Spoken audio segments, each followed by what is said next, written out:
உடையார் பாகம் 6 இறுதி அத்தியாயம் 32. மழை பொழிந்தது, வெயில் அடித்தது, இலைகள் உதிர்ந்தன, பனி படர்ந்தது, நெல்கள் விதைக்கப்பட்டன, முளைத்து எழுந்தன, அறுவடையாயின, தானியங்கள் பெருக்கப்பட்டன, அவிக்கப்பட்டன, மறுபடியும் விதைகள் விதைக்கப்பட்டன, வளர்க்கப்பட்டன, அறுக்கப்பட்டன. பழையாறையை அடுத்த உடையாளூர் என்ற இடத்தில் மிக பெரிய அரண்மனையில் சக்கரவர்த்தி உடையார் ஸ்ரீ ராஜராஜ தேவர் பஞ்சவன் மாதேவியோடும் மற்ற மனைவியரோடும் பேசி சிரித்தபடி காலம் கடத்தினார். தஞ்சையில் கோயில் நிர்வாகம் மிகச் சரியாக நடைபெறுகிறது என்று அவ்வப்போது கேட்டு சந்தோஷப்பட்டு கொண்டார். அங்கும் கோயில் பணி நடக்கிறது, வேறொரு இடத்தில் கோயில் பணி நடக்கிறது என்று பல்வேறு இடத்தில் கோயில் பணி நடப்பதை பார்த்து மனம் மகிழ்ந்தார். அதற்காக வந்து பொருள் கேட்பவர்களிடம் விசாரித்து விவரங்கள் தெரிந்து கொண்டு வேண்டிய பொருட்கள் கொடுத்து அனுப்பினார்.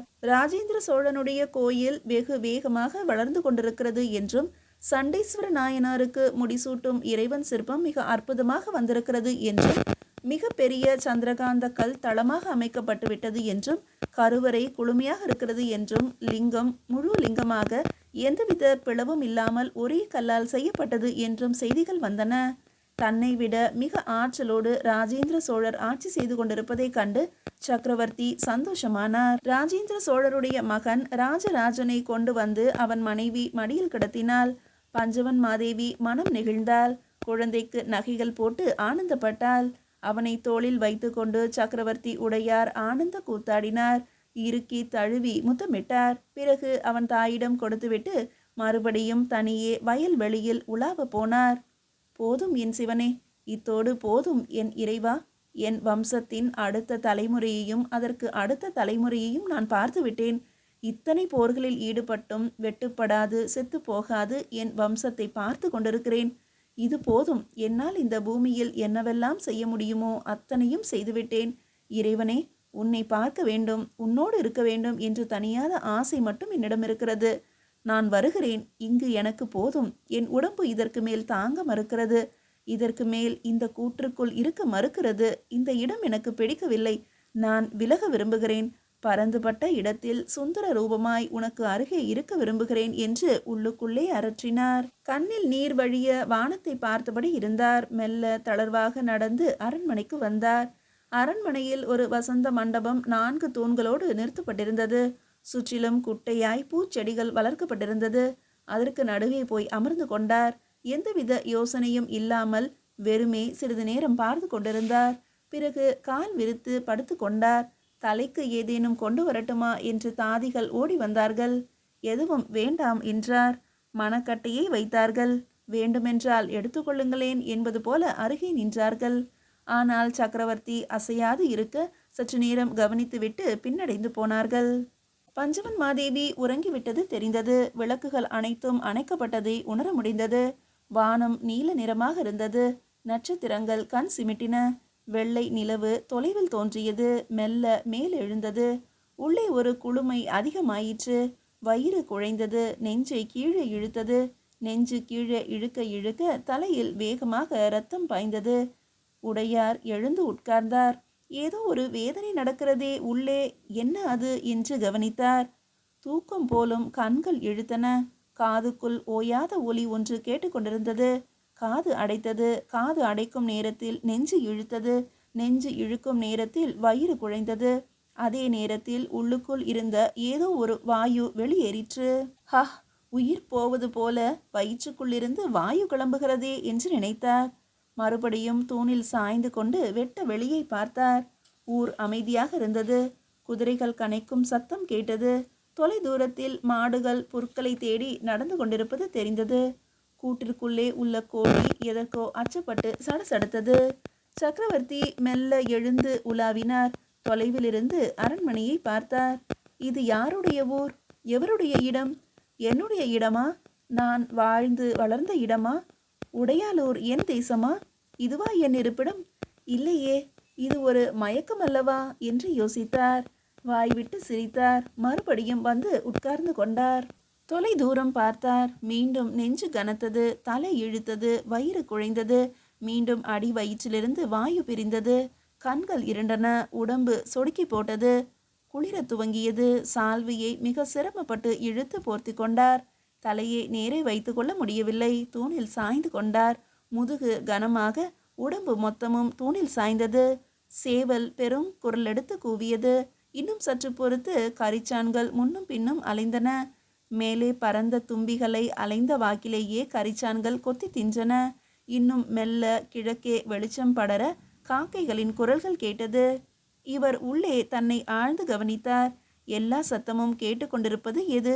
உடம்பா, மனமா, புத்தியா? வேறு ஏதாவது ஒன்று பார்க்க சட்டென்று ஒரு வெளிச்சம் உள்ளிருந்து பீறிட்டு கண்களை தாக்கியது. காதுகளில் நிறைந்தது.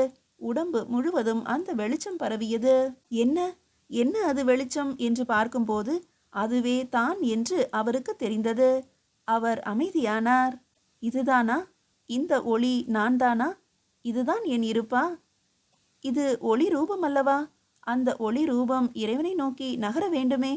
இதுவே இத்துணை ஒளி என்றால் இறைவன் எத்தனை பெரிய ஒளி! இதுவே சுந்தரம் என்றால் இறைவன் எவ்வளவு பெரிய சுந்தரன்! இதுவே அமைதி என்றால் இறைவன் எவ்வளவு பெரிய அமைதி! இதுவே ஆனந்தம் என்றால் இறைவன் எவ்வளவு பெரிய ஆனந்தம்! அவர் திணறினார். அந்த ஆனந்தம், அமைதி, அன்பு அதை நோக்கி போக வேண்டுமே என்று பரபரத்தார். அவருடைய உடம்பிலிருந்து அந்த வெளிச்சம் அவரை போலவே உருவெடுத்து கிளம்பி திரும்பி அவரை பார்த்தது. ராஜராஜா, போய் வருகிறேன் என்று ராஜராஜனை நோக்கி ராஜராஜன் கை கூப்பினார். ராஜராஜருக்கு எழ வேண்டும் என்ற ஆசை இருந்தது. அந்த உடம்பு எழ முயற்சித்தது. சட்டென்று தூணில் முதுகு சாய்ந்தது. தலை லேசாக அடிபட்டது. ஆனால் எழுந்திருக்க முடியவில்லை. உடம்பில் சக்தி இல்லை. உடம்பு வெறும் துணி போல இருந்தது. எந்தவித இயக்கமும் செய்ய முடியாமல் இருந்தது. உடம்பில் சூடு இருந்தது. ஆனால் அமைதியாகி கொண்டிருந்தது. உடம்பில் இரத்த ஓட்டம் மெல்ல மெல்ல அடங்கி கொண்டிருந்தது. ராஜராஜா, போய் வா என்று உடம்பு சொல்ல அரைக்கண் திறந்து அந்த ஒளி ரூபத்தை பார்த்து விடை கொடுத்தது. கண்கள் மூடிக்கொண்டன. மெல்ல ராஜராஜரின் உடம்பு இடப்பக்கம் சரிந்தது.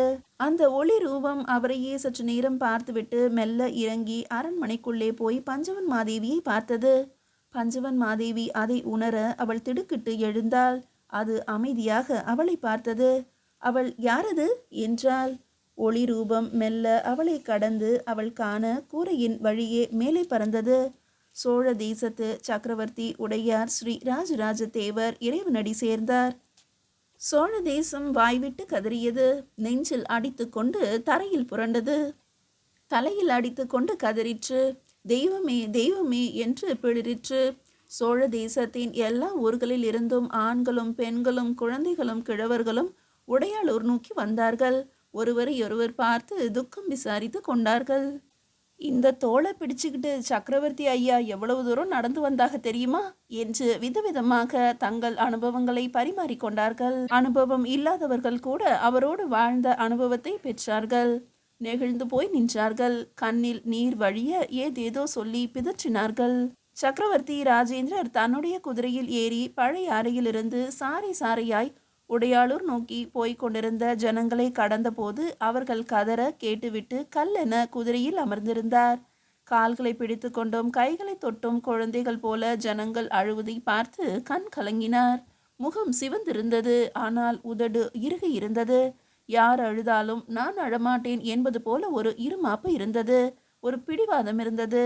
அதே சமயம் விரட்டாமல் மிக நிதானமாக அழுகின்ற ஜனங்களை பார்த்து கொண்டு தலையசைத்து கொண்டு மெல்ல உடையாளூர் நோக்கி முன்னேறினார். அந்த 4 கால் வசந்த மண்டபத்தில் சக்கரவர்த்தி உடையார் ஸ்ரீ ராஜராஜ தேவரின் திருமேனி கிடத்தப்பட்டிருந்தது. சற்று தொலைவிலேயே குதிரையை விட்டு கீழிறங்கி இடுப்பு வாளை அவிழ்த்து கொடுத்துவிட்டு முடிந்து கொண்டிருந்த சிகையை உதறி அவிழ்த்துவிட்டு மேலே போர்த்தி கொண்டிருந்த சால்வையையும் உருவி இடுப்பில் இறுக்கி கொண்டு பாதரட்சையை கழற்றி ஓரம் வைத்துவிட்டு கூப்பிய கைகளோடும் வெறும் கால்களோடும் சக்கரவர்த்தி ஸ்ரீ ராஜராஜேந்திர தேவர் நிதானமாக நடந்து வந்தார். தோட்டக்கதவு தாண்டினார். தென்னவன் மூவேந்த வேளார் கை விரித்து அவரை நோக்கி வர அவரை இழுத்து அணைத்து கொண்டு முதுகு தடவினார். பிரம்மராயர் கை கூப்பி விம்மி விம்மி உடல் குலுங்க அழ அவரின் தோளை தடவி விட்டு நகர்ந்தார். பழுவேட்டரையர் பெரும் குரல் எடுத்து அழ அவரை அணைத்து கொண்டு சமாதானப்படுத்தினார். 2000 பல்லவரையர் கை கூப்பி ஏதோ பிதற்றி கொண்டிருந்தார். வந்தியத்தேவரும் ராஜேந்திரரும் உற்று ஒருவரையொருவர் பார்த்து கொண்டார்கள். வந்தியத்தேவர் உதடு பிதுக்கி போய்விட்டது என்பது போல சொல்ல ஆமாம் என்று தலையசைத்தார். அடுத்து பெண்டுகள் அதிகம் இருந்தார்கள். அந்த கூட்டம் தாண்ட குந்தவையாரை திரும்ப பார்த்தார். மெல்ல குந்தவையை நோக்கி கைகூப்பி வணங்கி அத்தையின் கால்களை தொட்டு நெற்றியில் இட்டு கொண்டார். அத்தையிடம் சிறிது நேரம் மௌனமாக நின்றார். பிறகு நகர்ந்து கை விரித்து அழுது கொண்டிருக்கும் லாடமா தேவிக்கும் வானவன் மாதேவிக்கும் அருகில் போய் நின்றார். அவர் வாய்விட்டு கதற தாயை இருக்க அணைத்து கொண்டு தலையை தடவி உச்சி மோந்தார். தாயை அணைத்த வண்ணம் சிறிது நேரம் நின்று பிறகு நகர்ந்து போய் பட்ட மகிழ்ச்சியின் பாதங்களை தொட்டு கை கூப்பினார். பட்ட மகிழ்ச்சிக்கு பேச முடியவில்லை. நெஞ்சு அடைத்தது, மூச்சு இழுத்தது. உடனடியாக கைத்தட்டி வைத்தியரை வரச் சொல்லி பட்ட மகிழ்ச்சியின் முகத்தில் நீர் தெளிக்க சொல்லி குடிக்க நீர் கொடுத்து அவருடைய கைகளை பிணைத்து கொண்டிருந்தார். மெல்ல நகர்ந்து சக்கரவர்த்தியின் அருகே போய் அவர் முகத்தை பார்த்தார். உள்ளுக்குள் ஏதோ குமுறிக்கொண்டு தொண்டையில் இழுத்தது. தொண்டையை இறுக்கி கொள்ள அந்த துக்கம் மறுபடியும் நெஞ்சுக்கு கீழே முட்டி வயிற்றுக்குள் இறங்கியது. மீண்டும் ஏதோ குமுறல் வர அவர் நாலாபுறமும் திரும்பி பார்த்தார். எங்கே என் தந்தை என்று தேடுவது போல இருந்தார். மெல்ல தந்தைக்கு அருகே போய் மண்டியிட்டு அவர் நெஞ்சில் முகம் வைத்து கொண்டார். கன்னங்களில் முத்தமிட்டு தலையை தடவினார். கைகளை பற்றி கொண்டார். நகர்ந்து கால்களில் முத்தமிட்டார். மெல்ல எழுந்து தந்தையை நோக்கி கை கூப்பி ஒரு முறை வலம் வந்தார். எங்கே எங்கே என்று யாரையோ தேடினார். யாரை தேடுகிறீர்கள்? அருண்மொழி பட்டன் நிதானமாக அவர் காதோரம் விசாரித்தான். எங்கே பஞ்சவன் மாதேவியார்? உள்ளே இருக்கிறார் என்று சேடிகள் பரபரத்தார்கள். வசந்த மண்டபம் விட்டு அரண்மனைக்கு படியேறி வழிநடையை கடந்து கூடத்தை தாண்டி அதற்கு அப்பால் உள்ள முற்றத்தை கடந்து அடுத்த கூடத்தை அடைய அந்த கூடத்தின் நடுவில் அரசர் அமர்ந்திருந்த பெரிய சிம்மாசனத்தில் பஞ்சவன் மாதேவி வழுக்கை தலையாய் வாய் ஒட்டி ஒரு தளர்ந்த உடம்போடு சுருங்கிய தோளோடு அந்த சிம்மாசனத்தில் அமர முடியாமல் சுருண்டு கிடக்கின்ற அவரை பார்த்ததும் அவருக்கு உடம்பு பதறியது. எப்பேற்பட்ட அழகி, என்ன சொரூபம், எத்துணை வேகம், எத்துணை ஆளுமை, எல்லாம் போயிற்றே என்று நினைத்து அருகி வந்து கை கூப்பினார். பஞ்சவன் மாதேவி மெல்ல கண் திறந்து எழுந்து உட்கார்ந்தார். தலை நிமிர்த்தி சக்கரவர்த்தி ராஜேந்திர சோழ தேவரை உற்று பார்த்தார். ஐயனே, நீ பெரியவனானாயா? வீட்டிற்கு மூத்தவனானாயா? உனக்கு என் ஆசிர்வாதம். சௌக்கியமாய் நீடூழி காலம் இருக்க வேண்டுமையா. இனி இந்த சோழ தேசம் உன்னை எதிர்பார்த்து கொண்டிருக்கிறது. உன் சொல்படி உன் வழி நடக்கப் போகிறது. அப்பனே, இந்த வீட்டிற்கு நீ பெரியவனானாயா என்று பஞ்சவன் மாதேவி கேட்க, நான் இதற்கு ஆசைப்படவில்லை என்பது போல சக்கரவர்த்தி ஸ்ரீ ராஜேந்திர தேவர் வாய்விட்டு கதறி எழுதார். இல்லை அம்மா, இல்லை. நான் வீட்டிற்கு முதல்வன் இல்லை. நான் முதல்வன் இல்லை. என்னால் பெரியவனாக முடியாதம்மா. என்னால் முதல்வனாக முடியாது. என்னால் சக்கரவர்த்தியாக முடியாது. நான் வெறும் பொம்மை அம்மா. அவர் செய்த காரியத்தில் பாதி கூட என்னால் செய்ய முடியாது. அவர் காட்டிய வீரத்தில் பாதி கூட என்னால் முடியாது. அவர் காட்டிய அமைதியில், அன்பில், கருணையில் ஒரு துளி கூட நான் காட்ட முடியாது. நான் அரசருக்கு பிறந்ததால் அரசனே தவிர அவர்தான் உண்மையிலேயே அரசர். நான் சக்கரவர்த்திக்கு பிறந்ததால் சக்கரவர்த்தி ஆனேனே தவிர அவர் இந்த புவனம் முழுவதையும் வெற்றி கொண்ட சக்கரவர்த்தி. அவருக்கு முன்னால் நான் தூசு துரும்பு என்று நெஞ்சில் அடித்து கொண்டு அழுதார். ஸ்ரீ ராஜேந்திர சோழர் பெரிதாய் அழுகிற சத்தம் வாசல் வரை கேட்க எல்லோ பெண்களும் வாய்விட்டு அழுதார்கள். பெண்டுகள் அழுவதை பார்த்து அதிகாரிகளும் தளபதிகளும் குமுறினார்கள். தளபதிகளும் அதிகாரிகளும் அழுவதை பார்த்துவிட்டு வெளியில் திரண்டிருந்த மக்கள் அழுதார்கள். மக்கள் கூட்டம் கூட்டமாக தொடர்ந்து அழ மிக பெரிய அலறல் கேட்டது. உடையாரூரிலிருந்து பழையாறை வரை, பழையாறையிலிருந்து பட்டீஸ்வரம் வரை, பட்டீஸ்வரத்திலிருந்து திருக்குடந்தை வரை மிக பெரும் அளவில் அழுகை சத்தம் வானை உலுக்கியது. கருணை மிகுந்த உள்ளத்தோடு ராஜராஜர் என்கின்ற அந்த ஒளி உடம்பு அழுகின்ற மனிதர்களை பார்த்து கொண்டிருந்தது. குடந்தை காவிரியில் கால் நனைத்தபடி உட்கார்ந்திருந்த கருவூர் தேவர் மெல்ல குனிந்து கைகளால் நீர் அள்ளி மறுபடி ஆற்றில் விட்டார். அந்த நீர் விட விட அந்த ஒளியுடன் பிறகு குளுமை அதிகரித்தது. தாகம் தணிந்தது. என்ன, கிளம்பி விட்டாயா? கருவூர் தேவர் ஒளியான ராஜராஜ தேவரை நோக்கி கேட்டார். ராஜராஜர் ஆமாம் என்று தலையசைத்தார். எங்கே போகிறாய் ராஜராஜா? மீண்டும் குனிந்து காவிரி நீர் எடுத்து உயர தூக்கி வார்த்தார். இந்த முறையும் நெஞ்சு தாகம் ராஜராஜருக்கு தணிந்தது. கைலாயம் போகிறேன். கைலாயமா? எங்கிருக்கிறது கைலாயம்? கூர்மையாக ராஜராஜரின் ஒளி உடம்பை பார்த்தபடி கருவூர் தேவர் கேட்டார். கைலாயம் தஞ்சையில் இருக்கிறது. தயங்காமல் பதில் வந்தது. எனக்கு தெரியும். நீ தஞ்சைக்குள் தான் போவாய் என்று தெரியும். போய் வா ராஜராஜா, போய் வா. அதுதான் உன்னுடைய கைலாயம். அதுதான் நீ இருக்க வேண்டிய இடம். அதை கைலாயம் இல்லை என்று சொல்லி நீ வடக்கே நகர்ந்தால் நீ கட்டியதை நீயே மறுக்கிறாய் என்று அர்த்தமாகிவிடுமே. அது கைலாயம்தான். சகலருக்கும் அது கைலாயம்தான். நீ அங்கேயே இரு. கருவூர் தேவர் ஆசிர்வதித்தார். ராஜராஜர் வேகமாய் கன நேரத்தில் தஞ்சையை அடைந்தார். கோயிலுக்குள் நுழைந்தார். ராஜராஜர் வாயிலை கடந்தார். வாயிலை கடந்து உள்ளே நுழைந்தார். யானை சங்கிலியால் கட்டப்பட்டிருந்த போதிலும் சரட் என்று மிரண்டு இழுத்து கொண்டு ஆடியது. பாகன் என்ன என்று அதை காது தொட்டு அடக்கினான். இழுத்து திருப்பினான். ஆனால் அது காது இழுக்கின்ற வலியையும் பொறுத்து கொண்டு மீண்டும் பிளறியது. ராஜராஜரை நோக்கி வருக வருக என்று வரவேற்றது. அருகே இருந்த குதிரைகள் கால் மாற்றி நடனமாடின. ஏதோ கடந்து போவது போல யானை பாகனுக்கு தோன்றியது. உள்ளே நுழைய பசுக்கள் தும்பை அறுத்து கொண்டு ஓடின. காக்கைகள் எழுந்து உறக்க கத்தி மிரண்டு போய் இடைவிடாது கத்தின. புறாக்கள் சடசடத்தன. கிளிகள் இடைவிடாது கத்தின. ராஜராஜர் படி வழியே ஏறி உள்ளே கருவறை நோக்கி கை கூப்பினார். நகர்ந்தார். ஒரு பெரிய மஞ்சள் நிறப்பூ காற்றில் அடித்து கொண்டு வேகமாக வந்து சிவலிங்கத்தின் மீது சட்டென்று உட்கார்ந்தது. அருகே தீபத்தை துடைத்து கொண்டிருந்த சிவாச்சாரியாருக்கு எதனாலோ யாரோ தொடுகின்ற உணர்வு ஏற்பட கோயில் கதவு மணிகளும் அசைந்தன. சிவாச்சாரியார் தீபத்தட்டை எடுத்து தீபத்தை ஏற்றினார். திரும்பி யாரோ வந்திருக்கிறார்களோ என்று பார்த்தார். ஆனால் யாரும் வரவில்லை. என்ன செய்வது? தீபத்தை ஏற்றிவிட்டோமே என்று யோசித்தார். ஆனாலும் என்ன, நமக்காக தரிசனம் செய்வோம் என்று மெல்ல சிவனை துதித்து ஸ்லோகங்கள் சொல்லியபடி மணி அடித்தபடி தீபத்தை உயரே உயர்த்தி சிவனுக்கு காட்டினார். பிறகு கீழே வைத்து கண்களில் ஊற்றிக்கொண்டு திருநீறு தரித்து கொண்டார். ராஜராஜர் அந்த வெளிச்சத்தையே பார்த்து மெல்ல சிவலிங்கத்தை வலம் வந்தார். சரட் என்று ஒரே கணத்தில் விமானத்தின் உச்சியில் போய் அமர்ந்து கொண்டார். அங்கிருந்தபடி சோழ தேசத்தை பார்த்தார். மெல்ல நழுவி தரை இறங்கினார். உள்ளுக்குள் ஜனங்கள் வந்து கொண்டிருந்தார்கள். வரவேற்கலாம் என்று எண்ணிய போது கோயில் கதவுகளை வேகமாக சாத்தினார்கள். தகனம் ஆன பிறகுதான் கதவு திறப்போம் என்று சொன்னார்கள். கூடியிருந்த ஜனங்கள் வெளியே நகர்ந்தார்கள். ஆங்காங்கே பதறியபடியே குழுமி பேசி கொண்டிருந்தார்கள். அழுது கொண்டிருந்தார்கள். யாருமில்லாத அந்த கோயிலில் ராஜராஜர் நிதானமாக வலம் வந்தார். உடையாலூர் வசந்த மண்டபத்தில் இருந்து அவருடைய உடம்பு எடுத்து கொண்டு போகப்பட்டு கங்கை நீர் விட்டு குளிப்பாட்டினார்கள். வசந்த மண்டபத்தில் வேகமாக மரங்களை பிளந்து அடுக்கி நடுநடுவே மெல்லிய சுள்ளிகளை பொருத்தினார்கள். கோட்டை அடுப்பு போல இடைவெளி விட்டார்கள். மறுபடியும் வைக்கோலும் நாரும் போட்டு அதன் மீது மெத்தை பரப்பினார்கள். துணி போட்டார்கள். அதன் மீது சக்கரவர்த்தி உடையார் ஸ்ரீ ராஜராஜ தேவரை படுக்க வைத்தார்கள். சக்கரவர்த்தி ஸ்ரீ ராஜேந்திர சோழ தேவர் தந்தையை வலம் வந்தார். எக்காலம் முழங்கிற்று. சிறு பறை அதிர்ந்தது.